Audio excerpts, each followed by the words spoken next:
अभी तक हिमालय के 4 शिखरों में स्थित 4 केदारों के दर्शन हो चुके हैं। पांव पांव चलते हुए पहले बाबा केदार की शरण में पहुंचे, फिर द्वितीय केदार मध्य महेश्वर को प्रणाम निवेदित किया।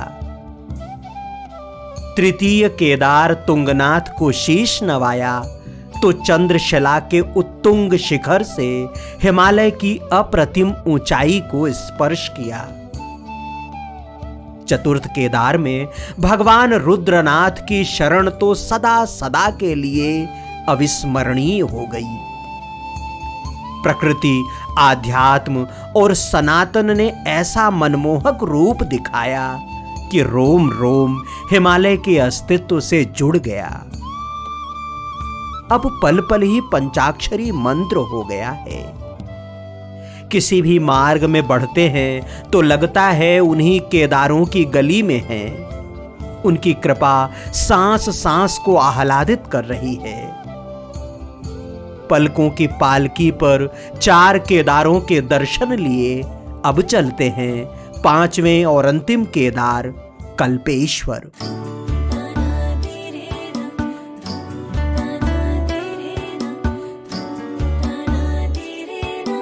बाबा गोपीनाथ के चरणों में माथा टेक कर सुबह सुबह गोपेश्वर से आगे बढ़े। बाजार पार कर जैसे ही पहाड़ से नीचे उतरना प्रारंभ किया, मां अलकनंदा के प्रथम दर्शन हुए। उस पार चमोली है। चमोली और गोपेश्वर एक प्राण 2 देह हैं। जिला चमोली है लेकिन मुख्यालय गोपेश्वर। कभी चमोली अलकनंदा के कोप का भाजन बन जलमग्न हो जाया करता था, इसलिए गोपेश्वर को प्रशासनिक केंद्र बनाया गया। भौगोलिक रूप से अलकनंदा दोनों को अलग करती है तो अलकनंदा घाटी दोनों को जोड़ती है। मोटर मार्ग से दोनों कस्बों के बीच की दूरी यही कोई 10 किलोमीटर के आसपास है, लेकिन पहाड़ उतरकर छोटे रास्ते से आइए तो 5 किलोमीटर में ही पहुंच जाते हैं। आगे बढ़ने से पहले चमोली जिले के एक और इतिहास को गुदगुदी कर लेते हैं। वृक्षों को बचाने के लिए प्रसिद्ध चिपको आंदोलन यहीं से शुरू हुआ था। ख्यात पर्यावरणविद सुंदरलाल बहुगुणा के नेतृत्व में पहाड़ की स्त्रियां वृक्षों से गले लग गई थीं। लोहे के पुल पर खड़े होकर अलकनंदा को जी भर कर निहारा। कितना वेग और जोश है इस नदी में। रंग मटमैला है लेकिन स्वभाव निर्मल। कितने युगों से ये स्नान करने वालों और अपने तटों के पाप धोती आ रही है।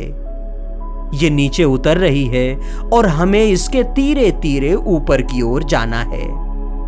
अलकनंदा हमें बद्री विशाल और माणा तक ले जाएगी। जाना चाहें तो सतोपंथ और स्वर्गारोहिणी भी घुमाएगी। बाद की बाद में देखेंगे। अभी तो पुल पार करते हैं और चलते हैं चमोली। 5 किलोमीटर पहाड़ नापने के बाद कल के एकादशी का उपवास शरीर को पकड़ पकड़ कर बैठा रहा था। आधा लीटर दूध पिलाया तब चलने को तैयार हुआ। इस आत्मदर्शन यात्रा में शरीर ही संगी साथी है, इसलिए इसकी सेवा तो करनी पड़ेगी। हेलंग से 2-3 किलोमीटर पहले सूर्यास्त होने लगा। सड़क किनारे एक टपरा था और समीप के पक्के मकान में परचून की दुकान। यहीं आसन लगाने का विचार बना लिया। घंटे भर बाद तेज आंधी और बारिश प्रारंभ हो गई। हवा पानी के साथ ठंड भी आ ही जाती है झूमते झामते। बैठे बैठे स्लीपिंग बैग में ही दुबका रहा। शाम 7 के आसपास उस टपरे के मालिक आ गए। उन्होंने टपरे से सटे हुए छोटे से कमरे का ताला खोल दिया और उसी में रुकने को कहा। बिछाने के लिए चटाई भी दे दी। पड़ोस की दुकान से बिस्किट आदि लिया, पाया और नींद की हरीहर। शुक्ल पक्ष की चतुर्दशी थी। सुबह 3 बजे उठा तो चांद पहाड़ पर बैठा था, लगभग पूरा चमकता हुआ। रात भर चढ़ा होगा तब जाकर अभी तक में चोटी पर पहुंचा है। उसकी मध्यम रोशनी पहाड़ पर बिखरी हुई थी। दूर तक दिखती घाटियां दमक रही थीं। वैसे तो बाहर शौच जाने के लिए चांदनी पर्याप्त थी, लेकिन पेड़ों के नीचे से गुजरने में चांद का संसार वहीं कहीं डालियों और पत्तों में अटक जाता है। इसलिए टॉर्च की जरूरत पड़ती है। यहां रात में टॉर्च इसलिए भी जरूरी है क्योंकि अचानक कहीं भी खाई आ जाती है। थोड़ी सी भी असावधानी जानलेवा हो सकती है। तड़के 4 बजे के पहले शौच स्नान का लाभ यह भी है कि सारा संसार अपना होता है। सभी निद्रा में होते हैं तो कोई भी आपकी दिनचर्या में बाधा नहीं डालता। पहाड़ में वैसे भी बहुसंख्य लोग थोड़ी देर से ही उठते हैं। सूरज के उठने के बाद ही अपना बिस्तर समेटते हैं। कल्पेश्वर के लिए निकले तो पड़ोस के जो दुकानदार कल बात भी नहीं कर रहे थे, पूछने लगे, बद्रीनाथ जा रहे हैं? मैंने कहा, पहले कल्पेश्वर जाएंगे फिर बद्री विशाल। कल्पेश्वर बताने पर उनके चेहरे पर चमक आ गई। कहने लगे, वहीं मेरी ससुराल है। मैंने हंसते हुए कहा, भाई जी, मैं आपकी ससुराल के कारण नहीं, भोलेनाथ के दर्शन के लिए वहां जा रहा हूं। मेरे साथ वे भी हंसे और विदाई में हाथ हिला दिया। 2 किलोमीटर बाद हेलंग आ गया। कल्पेश्वर के लिए मार्ग यहीं से जाता है। मुख्य मार्ग थोड़ा आगे से है। एक युवक ने छोटा रास्ता बता दिया तो वहीं से नीचे उतर गए। बद्रीनाथ मार्ग पर चल रहे हैं और आज कल्पेश्वर की बारी है कल्पेश्वर पहुंचने की। उसी मार्ग पर हैं। ये जो पुल दिखाई दे रहा है लोहे का, इस पुल से होकर गुजरना है, अलकनंदा को पार करना है और उस पार जो सड़क जा रही है उससे आगे बढ़ना है। हेलंग में जैसे ही लोहे के पुल से अलकनंदा को पार किया, खड़ी चढ़ाई शुरू हो गई। हेलंग से ही एक भैरव भी साथ चल पड़ा। रुद्रनाथ में 2 थे, ये अकेला है, बिल्कुल काला, पीछे के दोनों पैर पोलियोग्रस्त। मैंने उसे कई बार लौटाया लेकिन वो नहीं माना। घिसट घिसट कर चलता रहा। कुछ खिलाने को भी नहीं था। भैरव साथ चल पड़े थे तो ये तो तय था कि यात्रा शुभ और मंगलमय होनी है। 6-7 किलोमीटर आ गया, लगभग घिसटता हुआ, हमको ये बताता हुआ कि पहाड़ पैरों से नहीं हौसलों से चढ़े जाते हैं, जिद से शिखर मिला करते हैं। आस्था प्रबल हो तो भोलेनाथ कितने भी दुर्गम स्थान पर हों, दर्शन के लिए अपने पास बुलाते ही हैं। इस भैरव को घिसट घिसट कर चलता हुआ देखकर उर्गम शब्द भीतर गूंजने लगा। पंचम केदार कल्पेश्वर हिमालय की उर्गम घाटी पर विराजे हैं। उर्गम संस्कृत के 2 शब्दों उर अर्थात हृदय और गम अर्थात जाना से मिलकर बना है। सांप हृदय के बल चलता है, इसलिए उसे उरग भी कहा जाता है। नाम से ही ज्ञात होता है कि यह कभी सांपों की घाटी रही होगी। संभव है कि आज भी यहां भगवान भोलेनाथ के कंठहार सर्पों की संख्या खूब हो। ये उर्गम घाटी खड़ी चढ़ाई और ऊंचे पहाड़ों वाली है। हो सकता है कि कभी इस पर चढ़ने के लिए पेट के बल चलना पड़ता रहा हो, इसलिए भी इसका नाम उर्गम घाटी पड़ा हो। जब बाकी के 4 केदार कर रहे थे तब लोग बताते कि कल्पेश्वर सबसे आसान है, मुख्य मार्ग पर ही हैं। लेकिन जब उर्गम अर्थात कल्प घाटी से मुकाबला हुआ तब समझ में आया कि महादेव का कोई भी ठिकाना आसान नहीं है। उनके दर पर जाने के लिए अपार श्रम करना ही होता है। इसके उत्तुंग शिखर ये बताते हैं कि भगवान शिव किस शिखर पर रहते हैं, किस ऊंचाई पर रहते हैं और उनसे मिलने के लिए कितना श्रम करना होता है, कितना प्रयत्न करना होता है। बताने वालों ने आसान इसलिए बताया रहा होगा क्योंकि यहां मंदिर के पास तक सड़क जाती है और पैदल कम चलना पड़ता है। लेकिन जिसे पैदल ही चलना है उसके लिए मोटर मार्ग से क्या लेना देना, बल्कि पैदल चलने वालों के लिए घुमावदार मोटर मार्ग लंबा ही हो जाता है। सड़क है लेकिन बहुत जर्जर, बड़े बड़े गड्ढे हैं, कार आदि वाहन भी बहुत धीमी गति से चलते हैं। कई जगह तो सड़क गायब ही है, बारिश में बह गई होगी। गांव की ओर जाने वाली सड़क एक बार बही तो दोबारा सुधारने के योग जल्दी नहीं बनते। 15 किलोमीटर की चढ़ाई चढ़ते हुए कभी चलते तो कभी रुक कर आराम करते। सुबह 9 बजे तक तो धूप कम थी, इसलिए चलने में ज्यादा परेशानी नहीं हुई, लेकिन 9 के बाद पसीना पसीना करने लगी। हालांकि जैसे जैसे ऊपर चढ़ते गए जंगल घने होते गए और जगह जगह पेड़ों की शीतल छांव मिलने लगी। चढ़ाई अगर पसीना निकालती तो पेड़ों की छांव उसे सुखाती। पहाड़ चढ़ते हुए पीठ पर बैग हो तो शरीर का भार 2 गुना लगता है। मौसम और शरीर की गर्मी भी 2 गुनी हो जाती है। 15 किलोमीटर चलने में पूरा दिन लग गया। 4 साढ़े 4 बजे उर्गम गांव पार कर देवग्राम पहुंचे। यहां से थोड़ी ही दूर पर कल्पेश्वर महादेव का मंदिर है।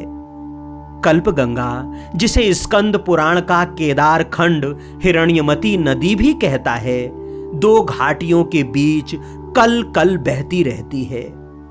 झूला पुल इन दोनों घाटियों को जोड़ता है। उत्तराखंड में ऐसे झूला पुलों को पार करना हमेशा ही बहुत रोमांचक और लुभावना लगता है। पुलों पर घर नहीं बसाए जाते, वरना ऐसे ही किसी पुल पर आश्रम बना लिया जाए तो किसी तरह के भजन की आवश्यकता ही नहीं। नदी पत्थरों से टकरा टकरा कर हर पल ऐसे नाम संकीर्तन करेगी जैसे ताली बजाकर कोई योगिनी हर हर शंभो का उच्चार कर रही हो। जैसे जल तरंग पर कोई मेरा कृष्ण के गीत गा रही हो, जैसे कोई नर्तकी चट्टान पर खड़े होकर नृत्य कर रही हो। 2 घाटियों के 2 हरे भरे तट जैसे नदी रूपी अप्सरा को अपनी बाहों में भर रहे हों, जैसे कोई वन देवी पहाड़ से उतर रही हो। लेकिन पुलों पर ठिकाने नहीं बनते, इससे बस गुजर जाना होता है। इस पर खड़े होकर नदी को अपने भीतर उतारा जा सकता है और इस पर चलते हुए उस प्रपात के थोड़ा और करीब पहुंचा जा सकता है, जिसकी फुहारें उड़ती रहती हैं इस तट से उस तट तक, जो नीचे उतरकर कल्पगंगा को और भी पानीदार करता है, उसकी गोद भराई करता है। संसार रूपी इस पुल को पार करने की कुशलता अगर आ गई तो समझिए शीघ्र ही शिव सामने होंगे। प्रवेश द्वार पर घंटा बजाया और शिवलोक में प्रवेश मिल गया। अब हम हैं 5वें केदार कल्पेश्वर महादेव की शरण में। इसके पहले कि अपनी तुच्छ बुद्धि से कल्पेश्वर महादेव की महिमा का गुणगान करूं, पंच केदार की कथा एक बार पुनः स्मरण कर लेते हैं। इससे पंचम केदार को समझने में आसानी होगी। कहते हैं कि महाभारत युद्ध के बाद पांडवों के ऊपर कुल और गुरु की हत्या का महापाप लगा। महर्षि वेदव्यास ने पांडवों से कहा कि अगर शिव प्रसन्न होकर क्षमा कर दें तो इस महापातक से मुक्ति मिल जाएगी। पांडव केदार खंड आए और शिव साधना की। पांडवों से खिन्न भगवान भोलेनाथ ने अपना स्वरूप छिपा लिया। वे नंदी अर्थात बैल बन गए। कहीं कहीं उनके महिष अर्थात भैंसा बनने का भी उल्लेख है। शेष अन्य पांडव तो भोले की ये लीला नहीं समझ पाए, लेकिन धर्मराज युधिष्ठिर उन्हें पहचान गए। युधिष्ठिर के कहने पर भीम उन्हें पकड़ने के लिए गए। भोलेनाथ भागे। जिन गिर शिखरों पर उनके जो अंग पकड़ में आए, वहां उन केदारों की स्थापना है। केदारनाथ में शिव का पृष्ठभाग, मध्य महेश्वर में नाभि का हिस्सा, तुंगनाथ में भुजाएं, रुद्रनाथ में मुख और यहाँ कल्पेश्वर में उनकी जटाएं मिली। यही कारण है कि 5 केदारों के दर्शन करने के बाद ही हिमालय में शिव का संपूर्ण दर्शन माना जाता है। यह प्रश्न सहज ही परेशान करता है कि जब यहां शिव की जटाएं हैं, तब इस स्थान का नाम कल्पेश्वर क्यों पड़ा? उत्तर शिवपुराण आदि ग्रंथों में है। एक मान्यता है कि अत्रि और अनुसुईया के पुत्र दुर्वासा ऋषि ने यहां कल्प वृक्ष के नीचे बैठकर तपस्या की, तब से इस स्थान का नाम कल्पेश्वर पड़ा। जबकि दूसरी कहानी है कि देवराज इंद्र ने दुर्वासा ऋषि के शाप से मुक्ति पाने के लिए यहां शिव साधना करके कल्प वृक्ष प्राप्त किया, इसलिए इसका नाम कल्पेश्वर पड़ा।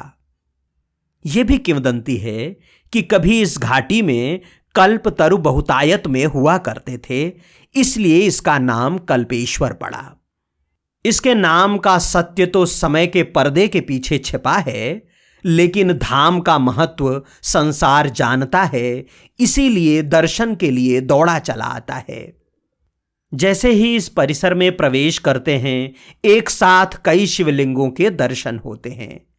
ये शिवलिंग 12 ज्योतिर्लिंग के रूप में यहां स्थापित हैं। थोड़ा आगे बढ़ते हैं तो विशाल चट्टान के दर्शन होते हैं, पहाड़ का ही एक हिस्सा। वस्तुतः इन्हें ही शिव की जटाएं माना जाता है, बांधी हुई जटाएं।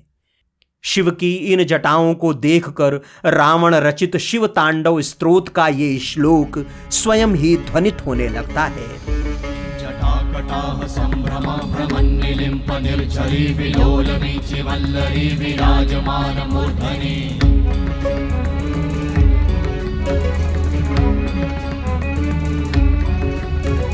धगत धगत धगत ज्वलल्ललाट वट्ट पावते किशोर चंद्रशेखरे रति प्रतीक्षणं मम।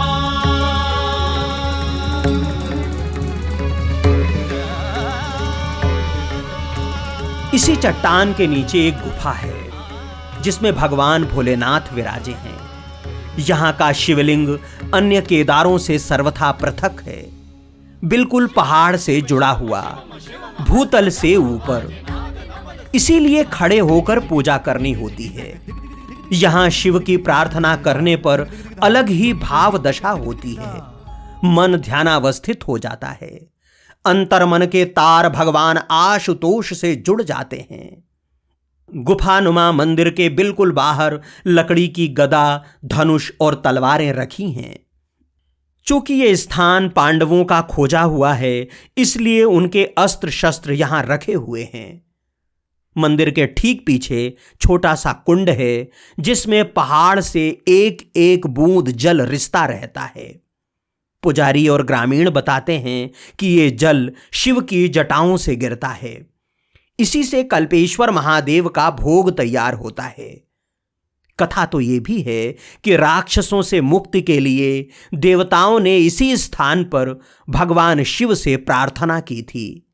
शिव ने समुद्र मंथन के लिए देवताओं को संकल्प जल इसी कुंड से दिया था। कुछ मान्यताएं हैं कि वो तीसरे नेत्र का जल था। पंच केदारों में कल्पेश्वर ही एकमात्र ऐसे केदार हैं जहां के पुजारी क्षत्रिय हैं। यहां के नेगी परिवार के सदस्य, जो राजपूत कहे जाते हैं, बारी बारी से भोलेनाथ की पूजा की जिम्मेदारी संभालते हैं। इन पुजारियों के राजपूत बनने की कहानी भी अधिक पुरानी नहीं है।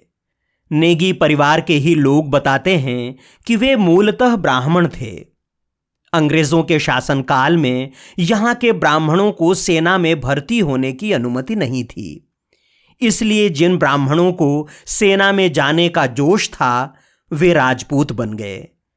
इस तरह वे ब्राह्मण से क्षत्रिय हो गए। उनके क्षत्रिय होने के बाद भी कल्पेश्वर मंदिर में पूजा का विधान नहीं बदला। अभी भी पूजा का अधिकार उन्हीं के पास है। पहले 4 अन्य केदारों की तरह यहां का मौसम सर्द नहीं है। रात में ठंड अवश्य रहती है, दिन में तेज धूप और पर्याप्त गर्मी रहती है। इसी गर्मी के कारण कल्पेश्वर महादेव का शीतकालीन प्रवास नहीं है। वे जहां पर विराजे हैं वहीं पर अडिग और अविचल हैं। वे 12 महीने यहीं पर विराजते हैं। 12 महीने पट खुला रहता है और कल्पेश्वर महादेव दर्शन देते हैं। किसी भी मौसम में यहां आया जा सकता है, लेकिन 4 धाम यात्रा प्रारंभ होने के बाद ही यहां भी आने वालों की संख्या बढ़ती है। ट्रैकिंग करने वाले यहां से सभी 4 केदारों और बद्री विशाल की यात्रा पहाड़ों के रास्ते करते हैं। ये मार्ग अत्यंत दुरूह है, लेकिन असंभव नहीं। अब जब 5 केदारों के दर्शन पूर्ण हुए, स्कंद पुराण के केदार खंड का ये वचन भी सुन लीजिए, जिसमें भगवान शिव स्वयं मां पार्वती को 5 केदारों का महात्म्य बताते हैं। देवेश्वरी, पाप रहिते, मैंने तुम्हें 5 स्थान बता दिए, केदार, मध्य, तुंग, कल्पेश्वर और महालय। देवी, जो भक्ति युक्त होकर इन 5 तीर्थों में जाता है, प्रसंग से या बलपूर्वक, ज्ञान से या अज्ञान से भी जाता है, उसके समान पुण्यात्मा कोई नहीं है। इसमें संदेह नहीं करना चाहिए। उसके दर्शन मात्र से पाप योनि के जीव पवित्र हो जाते हैं। माहेश्वरी, ब्रह्मा आदि देवता और लोकपाल उसे नमस्कार करते हैं। इस लोक में वो उत्तम भोगों को भोगता है और मरने के बाद मोक्ष प्राप्त करता है। जो व्यक्ति सावधान होकर 5 केदार का महत्व सुनता है, उसने जैसे समस्त तीर्थों में स्नान कर लिया हो और सभी देवताओं का पूजन कर लिया हो। पर्वत पुत्री, वो जो चाहता है सब प्राप्त कर लेता है। जो नित्य प्रातः काल इन 5 शुभ तीर्थों का स्मरण करता है, वो समस्त पापों से मुक्त होकर उत्तम गति को प्राप्त करता है। संध्या की आहट हुई और बारिश शुरू हो गई। कल शाम को भी भोजन नहीं मिला था। आज दिन भर जंगल के रास्ते चलते रहे तो भोजन का प्रश्न ही नहीं। आज मिलेगा या नहीं, इसी उधेड़ बुन में संतोष गिरी महाराज के पास पहुंचे। मंदिर से लगी हुई उनकी कुटिया है। उनके चेले ने देखते ही कहा, कैसे बाबा हो आप? आपको तो 4 बजे से ही आकर भोजन बनाने में लग जाना चाहिए। इतना सुनाने के बाद आलू लौकी लेकर आए। मैंने अनिल जी से कहा, आप काट लीजिए, मैं आटा लगा लेता हूं। चेले ने झट से कहा, काटना नहीं बोलते, ये अशुद्ध है, अमनिया करना कहते हैं। बाद में दोनों पांव जोड़कर बैठ गया, तब भी बोला, ऐसे नहीं बैठते। मैं मन ही मन सोचता रहा कि चेला तो पूरा गुरु बन गया है, हमें अपना चेला बनाकर ही मानेगा। चिलम की उड़ान में चेला बोलता भले ही कुछ रहा हो, लेकिन उसी ने सब्जी पकाई और रोटियां भी सेकीं। अंतिम रोटी सेकी जा रही थी, तभी 2 साधु और आ गए। चेला कहने लगा, मैं कहता था ना, थोड़ा बढ़ाकर बनाओ, कोई न कोई हरिओम करेगा ही। सभी भोजन पाने बैठे, लेकिन दिन भर की भूख को यह भोजन केवल प्रसाद ही था। भूख रोटियों का सुमिरन करती रह गई और रोटियां थीं कि महापूरन में बदल गईं। भोजन उतना ही हो और पाने वालों की संख्या बढ़ जाए तो ऐसा होता ही है। प्राप्त को पर्याप्त मानकर जलपान किया। कम में भी मिल बांट कर खा लिया जाए, यही असली आनंद है। भोजन के बाद भोलेनाथ की संध्या आरती में पहुंचे।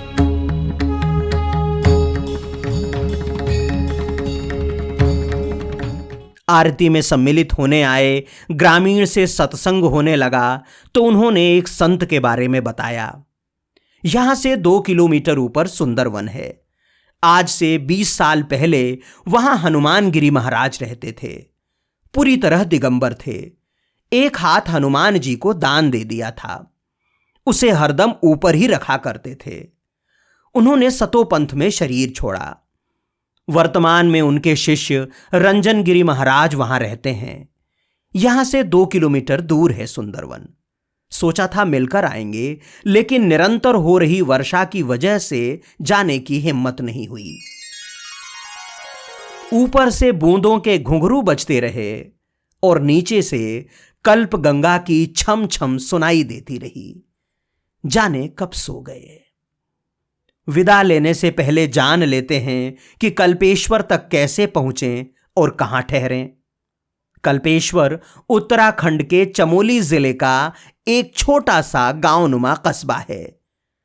आप अगर हरिद्वार से यात्रा प्रारंभ कर रहे हैं तो ऋषिकेश, देवप्रयाग, श्रीनगर, रुद्रप्रयाग, कर्णप्रयाग, नंदप्रयाग, गोपेश्वर होते हुए हेलंग तक पहुंच सकते हैं। यहां से अलकनंदा को पार कर कल्पेश्वर के लिए पक्का मार्ग है। जर्जर है लेकिन जाया जा सकता है। ऊपर देवग्राम तक वाहन जा सकते हैं। उर्गम और देवग्राम में रुकने खाने के लिए कई स्टे होम हैं। नजदीकी रेलवे स्टेशन ऋषिकेश है और नजदीकी हवाई अड्डा देहरादून। निजी या शेयरिंग टैक्सी चुन सकते हैं। यात्री बसों पर भी सवार हो सकते हैं। अगर आप निजी वाहन से नहीं हैं तो हेलंग से कल्पेश्वर तक जाने के लिए आपको वाहन के लिए लंबी प्रतीक्षा करनी पड़ सकती है। और हां, अगर आप मेरी तरह पदयात्री हैं तो पीठ पर बैग बेताल को लाद लीजिए और विक्रम बनकर चल पड़िए।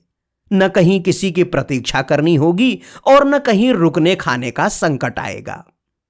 इस वीडियो में यहीं तक। अगले भाग से सप्तबद्री के दर्शन प्रारंभ करेंगे। सबसे पहले चलेंगे यहीं कल्प घाटी में स्थित ध्यान बद्री। इस तरह ये उर्गम घाटी बद्री अर्थात हरि और पंचम केदार कल्पेश्वर अर्थात हर की मिलन स्थली भी है। शिव अपने भक्तों को यहीं पर भगवान विष्णु की भक्ति सौंपते हैं। तब तक के लिए यायावर ओम द्विवेदी को अनुमति दें। चलते चलते वही एक निवेदन, अगर आपने अभी तक ओम दर्शन चैनल को सब्सक्राइब नहीं किया है तो कृपया कर लें। अगर आप चाहते हैं कि हमारा ये सनातन धन जन जन तक पहुंचे तो परिचितों और मित्रों के साथ साझा करें।